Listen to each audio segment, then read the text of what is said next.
d5. And yeah, I'm utilizing the pin. This is round 3 of US Amateur Team East after our second round lost to the 32200s. We are back down to playing lower rated opponents. And well, I'm 2-0 individually, and I'm hoping to get another win against someone much lower rated than me. And yeah, I'm gonna go through my whole game, and at the very end, I'm gonna go through the game review, and hopefully we learn something along the way, both you and I. I think this was a very precise game, I'm proud to say. So my opponent plays Scandinavian, and after knight c3, he goes queen a5. What's interesting here, the last couple times I played against a Scandinavian or something like, I don't know if it's last couple or I don't know, my last few times, my opponents have played knight f6, which is kind of it's just a very different approach. That's more common, in my opinion, that I see more often. Because now if knight c3, then of course you can't use your knight to kick out the queen from d5.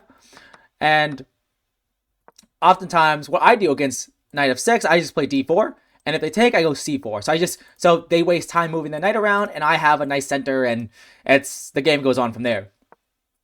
But my opponent did not play knight f6. My opponent just took immediately, which is totally fine too, of course, and I played queen a5.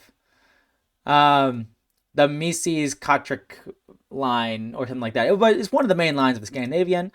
And I play d4. And he plays bishop f5. I don't see bishop f5, this move order, very often. But yeah, I mean, it transposes to a lot of other times I see it. Like usually they develop knight f6 first, and then maybe play c6 first, and then put the bishop out. But this actually becomes extremely relevant. Like his move order becomes extremely relevant. So he plays bishop f5, and I develop my knight, and then he plays e6. I develop my bishop, so I'm just making very, very simple moves. These are very, very simple moves. And he plays knight d7, and I decide to go queen e2. There could be ideas of like moving the knight and like sacrificing, or like whenever there's an x-ray on the king, you have to be on the lookout if you're on the defending side of that. And in this position, my opponent plays knight g f6, because both knights can go there. Knight g f6, and here I play I assume the best move, bishop d2. This move x-rays the queen, and it's a bit difficult for black to play. If black plays a lazy move like bishop e7, then knight d5 is just straight up winning. I'm going to get a fork because the queen cannot guard this c7 pawn, because it has to move because of the discovered attack. And actually, the queen is actually really, really close to being trapped. Like, even better than knight d5 might be knight b5. But actually, there's bishop b4 here, but then c3. So this position is very, very bad because black's queen is so misplaced after bishop d2. So my opponent plays c6. So if knight d5, now I just go queen. Now they go queen d8, and I don't really have any threats. Like, there really wasn't any threat there, and there's no good discoveries at all. Like, no matter where I move my knight, there's no good discoveries. But I play a really nice move, d5, and yeah, I'm utilizing the pin because my queen's on e2, and if pawn takes, now we go knight takes. Knight takes pawn. And after queen d8, the game goes on. This knight is still pinned. Or this pawn is still pinned, so it can't take the knight. So I could leave my knight here and just castle, potentially. I could do that. And after bishop d6, the game just goes on. But it's not like I won the game super quickly or anything. I could also go bishop b5 maybe. But this rook does x-ray the queen, so he does have to be aware of that. I'm not entirely sure what the follow-up would be. But one important note to note about the Scandi is that, like, this structure with c6 and e6 is just super, super solid. So anytime I can like change that structure, like even just trading this d pawn for the c pawn, I think that benefits me. But of course, I get more than that after playing. If I play d5 and if he takes, and I take, I get more than that. But even this alone, this trade alone, the c pawn for the d pawn, I think that's good. Because it's sometimes hard to break through the Scandinavian because the structure is so solid. But he does not actually take, which is really surprising to me. I'm not sure what he missed, to be honest. There's probably something he didn't like about it. I just don't know what. But instead, he actually plays a really, really bad move, knight b6. Knight b6. And this one just loses on the spot after knight b5. So I think his idea was to control the d5 square even more. And now my knight can't go to d5 if my own pawn is there, which is true. But knight b5 kind of kills him immediately. And he's very close to having his queen trapped. For example, queen a4, b3 would trap the queen. The knight guards the a3 square, and and if queen a6, then it's a 4 Karunos, which would be bad for him. But it's not trapped. He has bishop b4. So bishop b4, and his queen's not trapped, but he does lose the rook in the corner. I was honestly trying to figure out if there's anything better than just winning the rook. For example, I really wanted to play knight d6. And of course, if king e8, then I fork, win the queen. And if he goes up, then I take this bishop for free. But the one thing I couldn't figure out is what happens if he goes king f8. I can still take this pawn. And I'm confident this is much, much better for me, of course. But was it really better than just taking the rook? And I didn't, and also I would also have to calculate king d7 too. And I was like, is this really better than taking the rook? So I just decided I'm just going to take the rook. He plays king d8 actually, and I take. And he trades and plays e takes d5. A tricky move. This is a tricky move because now he's letting rook e8 winning the queen. That would suck if I just took this and lost the queen. That would be not very good. Although honestly, I almost have enough material to make it okay. Almost, because I could like sacrifice the queen, and then I have 2 rooks and a knight for the queen. But the issue is both of these pieces are hanging, and my king's in the center. Although honestly, it might not be that bad. Funnily enough. Okay, but instead of that, I do not take this knight on b6. I just castle. And now, if he takes this pawn, or it takes my knight, then I can just go check, discover check, win the queen. And if he ever wants to take my knight on a8, he has to waste a lot of time. Like, for example, knight takes a8, well, bishop d3. And I'm going to be trading pieces, and like life is going to be good for me. Or honestly, maybe not bishop d3. Nah, bishop d3 is probably fine. I could go bishop b3 too. This is also totally fine. Doesn't matter too much. But yeah, so I castle, and he plays knight takes e4. And I honestly calculated queen takes c4, as dumb as that is, because after pawn takes and discover check, and then after he blocks, I take, and it's equal material. Weirdly enough, like I could go here, and I'm threatening a fork, and I'm threatening this pawn. But I was like, why am I calculating this? This is so dumb to calculate. Why am I thinking about this?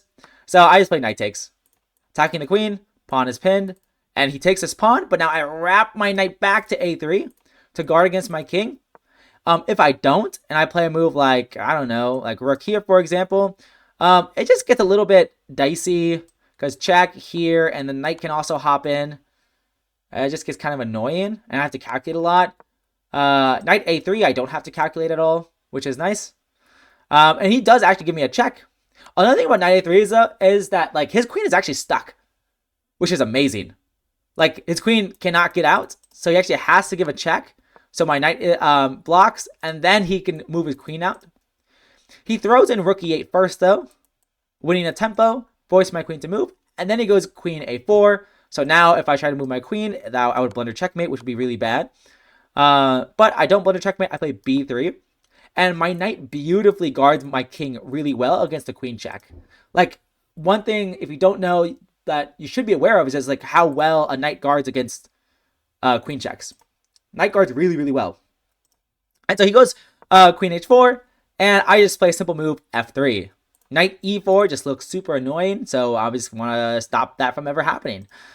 And here black is just really busted. Like, there's not much to do. He opts for a queen trade, and now it's just cleanup time.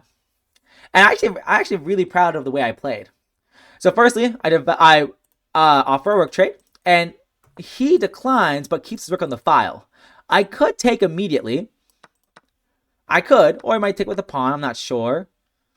I could do this, but I decided to be patient and just play knight c3. And he played b5. I guess he was worried about knight a4 or something like that. Like, let's say king c8, knight a4, king b8, knight c5. I don't know.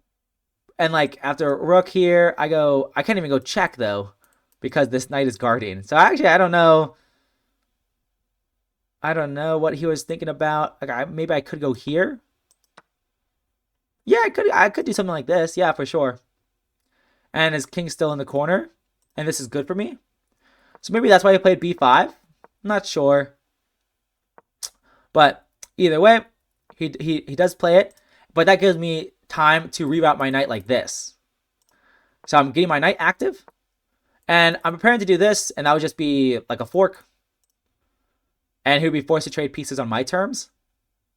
Like, for example, king c8, knight d4. And his bishop's hanging and his rook is hanging, so he'd probably have to trade.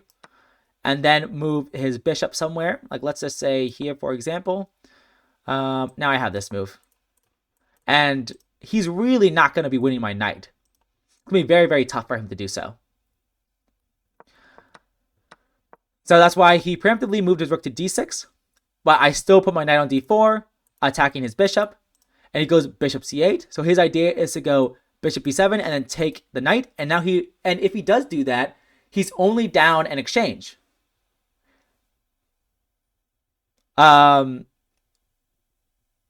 Which would be not that bad for him. And he's actually up a couple pawns.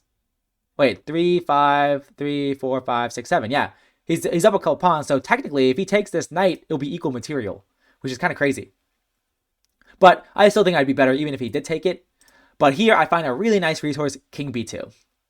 I think king d4 or king d2 also works, but I just didn't want to think about the discoveries and the pins. Like, even knight here now, like, sort of works, where it's like, if I take, then he takes, and the knight's pinned, and actually this does not work at all. What am I saying? I just go here now. It's my turn to move. Yeah, this doesn't work at all. I don't know why I thought it did. But I was like, I don't want to calculate this. I'm going to go king b2. And the idea is that after bishop b7, I go rook a1. And the crazy part is, if he takes, now I take, and his bishop is trapped. That's like, the Uno reverse of this situation is actually wild. like, gotcha. Like, it's so funny, actually. It's so funny. So yeah, so this does actually happen. So after bishop b7, I do go rook a1, and he realizes that his bishop will be trapped if he takes that knight. So, I mean, there's not much to do. Like, you're just losing as black. So for white, it's just cleanup time. But he does go c5, and I do take, but that allows him to move his rook over. And so we do trade rooks, and his idea is that my knights, he wants to win one of my knights and only be down an exchange. But he does have a decent amount of pawns still. He's still up a pawn. I play knight a c7, attacking his bishop and defending my own knight. and he goes bishop e7. And now he's playing a6 to kick my knight out, and then he'll take my own knight. And I just decide to play a really nice move that just helps simplify the position, knight e8. Very cool.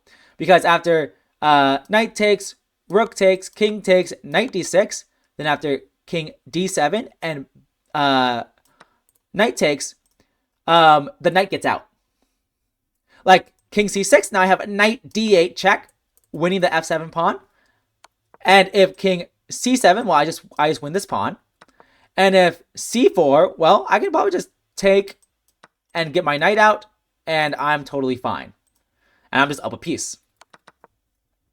So I thought knight e8 was a really cool resource. So you get both of my knights out of the corner, and I'm going to win the game from here. He plays knight h5 to avoid the piece trade, and I just play knight e d6, attacking the bishop. After the bishop hits this knight, so now this knight is sort of stuck. I just take this with check, forcing the king up, and it's beautiful how the king can't even touch this knight because of the rook. And I just drop my knight back, and he drops his knight back, so defending his d5 pawn. But now I just take the pawn, because why not? And then I go knight f5, and I'm going to infiltrate. And he plays d4, attacking my knight. And in this position, I find a really nice combination of moves that just win me another piece. But this position is already so winning anyways, so it doesn't really matter too much. But he goes king c6. I go check again. This knight prevents the king from going further upwards, so he's forced to go back. But now I jump in my other knight, and then I finally check first, forcing his king back to the back rank, and then I take the knight. So kind of sophisticated. He plays a6, and I just go check. I mean, this position is already really losing, so nothing he can really do. I take here, and now I just set up a nice little checkmate, and I do it like so. And he even lets me checkmate him. Like, when I played knight b5, he just looked at me and like smiled and then played a4. And I was like, thanks, bro. That's very nice of you. I don't get the opportunity to checkmate very often, much less with two knights and a rook. So it's kind of a nice nice way to end the game for me, of course. Of course, he was just losing for most of the game. I really am curious. I haven't looked at the game with the engine yet, so actually I don't know what the best move is after d5. I actually don't know what the evaluation is. I'm actually going to turn on the engine just for this part, and then we'll go to the game review. So we'll see. So yeah, c takes, knight takes, queen d8. That's the thing I was talking about. Knight takes. Oh, because if it knight takes, now we go bishop b5 check. That's beautiful. And knight e5. Oh my gosh. Because of bishop g6, now we just castle. Oh, beautiful. It's so beautiful. This is so beautiful. And if a6, we're just going to go knight takes e6. That's so beautiful. That's so beautiful. I'm not sure if I would have found all those moves, but I did know it would be very good for me if he did, even if he did take, I knew it would still be good for me. But yeah, yep, d5 was the best move, which is very cool. I knew it was the best move when I played it. So, okay, well, that being said, let's go to the game review. And yeah, so we ended up winning against this team. We swept 4-0. So everyone, we were playing much lower rated opponents. So it's kind of expected, but it's nice that we all won. And with this win, we had 2 points out of 3. So we knew that we were probably going to play up in round 4, and round 4, stay tuned for that one. That one was absolutely wild. I cannot wait to share that. But yeah, tell me what you guys thought about the game, and yeah, game review time.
Right before the video ends, I have to go through this.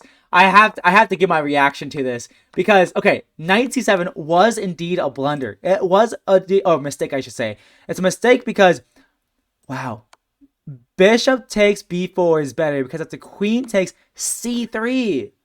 Wow, and after queen c5, for example, wait, what b4? Oh, and after queen e7, d6. Oh my god. Queen d8. Now we go knight c7. That is awesome. That is awesome. Oh my god, that's awesome. That is awesome. Wow. Wow. And of course, if you go queen a5, same thing, b4, and the queen is trapped.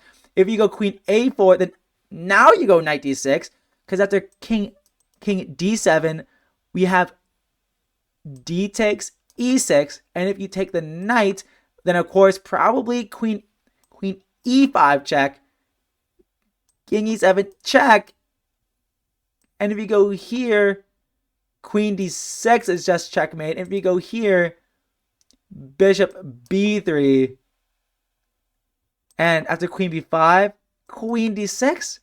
What was the point of that queen maneuver? Knight here, and castles.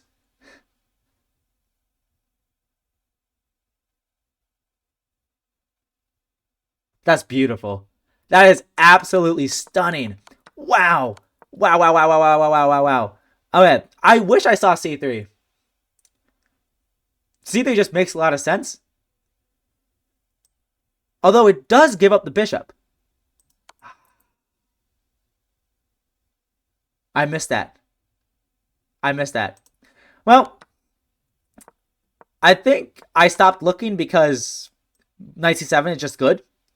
But hey, maybe if I had more time, maybe if I just spent more time, I could have found this beautiful, beautiful move. Oh my gosh. Oh my gosh, dude. That's crazy. Oh man. Oh man. That's good. That's good, man. Oh, that's so good. That's so good. Okay. Anyways, see you guys in the next one.